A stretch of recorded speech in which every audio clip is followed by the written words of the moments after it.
नमस्कार दोस्तों। आज की खबर सिर्फ एक आतंकी हमले तक सीमित नहीं है, बल्कि ये सीधे तौर पर भारत, पाकिस्तान और चीन से जुड़े राजनीतिक प्रोजेक्ट तक जाती है। पाकिस्तान के बलूचिस्तान में हुए भीषण हमलों के बाद इस्लामाबाद ने न सिर्फ भारत पर आरोप लगाए हैं, बल्कि ये भी कहा है कि इन मामलों का मकसद चाइना पाकिस्तान इकोनॉमिक कॉरिडोर यानी सीपेक को नुकसान पहुंचाना था।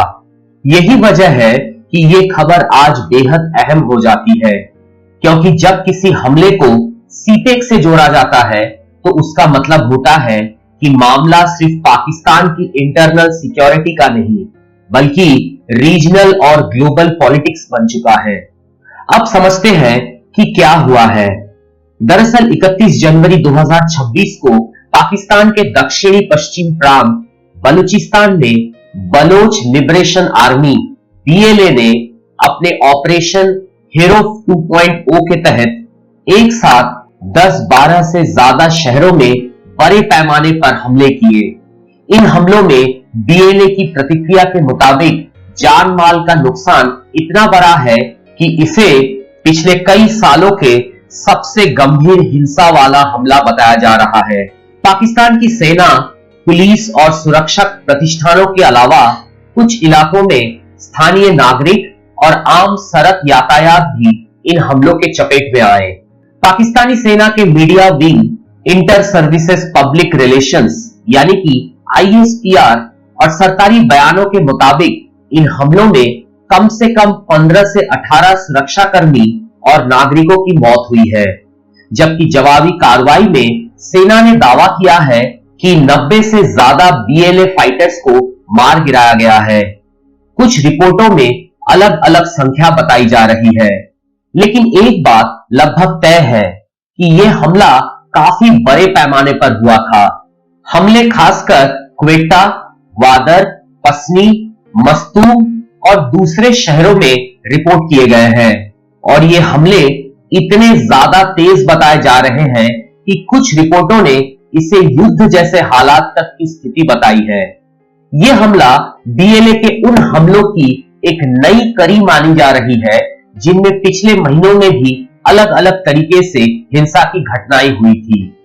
चाहे ट्रेन हाईजैक जैसे बड़े हमले हो या IED ब्लास्ट से सैनिकों की मौत हुई हो। बलोच विद्रोह एक पुरानी लड़ाई है, लेकिन इस बार हमले की संख्या, स्तर और योजना ने पाकिस्तान की सुरक्षा एजेंसियों को भी चुनौती दे दी है। हमले के तुरंत बाद पाकिस्तान की सरकार और शीर्ष नेताओं ने प्रतिक्रिया देते हुए कहा है कि यह सिर्फ एक अलगाववादी हमला नहीं है, बल्कि इसके पीछे विदेशी हाथ है। पाकिस्तान के गृह मंत्री मोहसिन नकवी ने खुलकर कहा है कि इस हमले के पीछे भारत का इंटेलिजेंस और सपोर्ट है, और उन्होंने आरोप लगाया है कि भारत की खुफिया एजेंसी रॉ या उससे जुड़े दूसरे बॉडीज इस हिंसा को बढ़ावा दे रहे हैं। नकवी के अनुसार यह हमला देश के अंदरूनी तनाव को बढ़ाने के लिए बाहर से सहारे के साथ किया गया है। यह पहली बार नहीं है जब पाकिस्तान ने ऐसे हमलों को लेकर भारत को सीधे जिम्मेदार ठहराया है।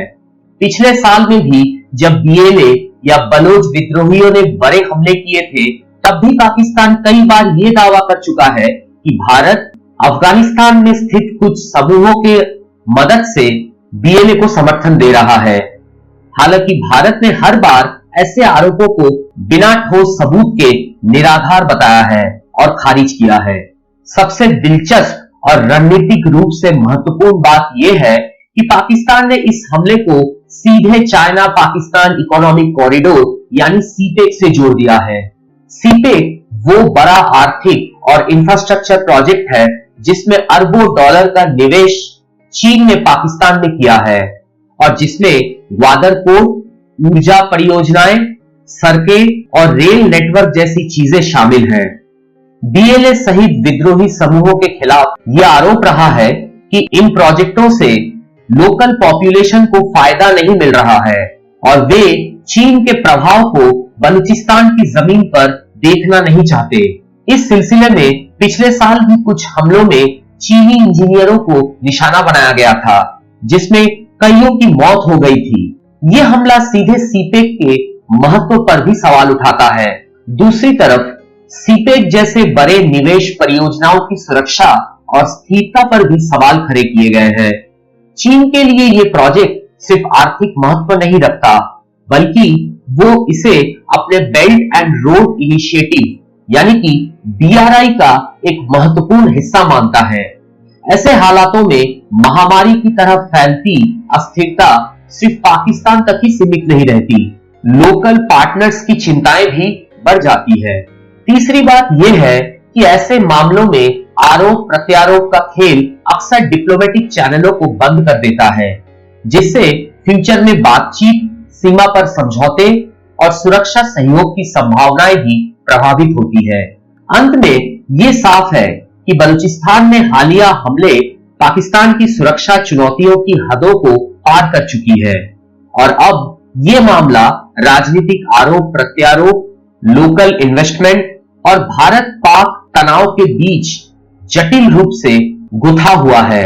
आज जब हम इसे देखते हैं तो एक बड़ा सवाल उभरता है, क्या ऐसे आरोप और बढ़ती हिंसा दक्षिण एशिया में स्थिरता को और कमजोर करेंगे या फिर इससे वास्तविक समाधान की दिशा में कोई गंभीर कोशिश शुरू होगी?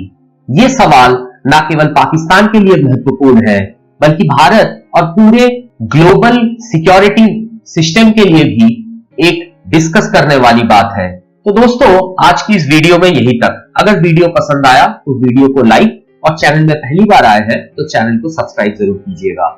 वीडियो देखने के लिए धन्यवाद।